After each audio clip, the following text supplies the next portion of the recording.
আসসালামু আলাইকুম। হেই এভরিওয়ান, সবাই কেমন আছেন? আশা করি সবাই ভালো আছেন। এই তো আপনাদেরকে জ্বালাইতে আরেকটা ভিডিও দিয়ে দিয়েছি, দেখেন তো। এতদিন তো আমি ছোট ছোট ভ্লগ ভিডিও বানাইছি। হ্যাঁ, আগেও খাবারের ভিডিও অনেক করেছি।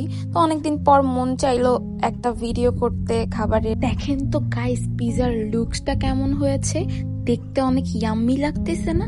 আমার তো ভয়েস ওভার দেওয়ার সময় এখনই মন চাইতেছে আমি খাই, বাট আমার এটা তো শেষ হয়ে গেছে, এটা তো আগে করা ভিডিও। আপনারা তো স্ক্রিনে দেখতেই পাচ্ছেন আমি কি বানাচ্ছি আজকে। আমি পিজা বানাবো, আর সেটা হোমমেড পিজা, এন্ড আমার হাতে বানানো পিজা হতে যাচ্ছে।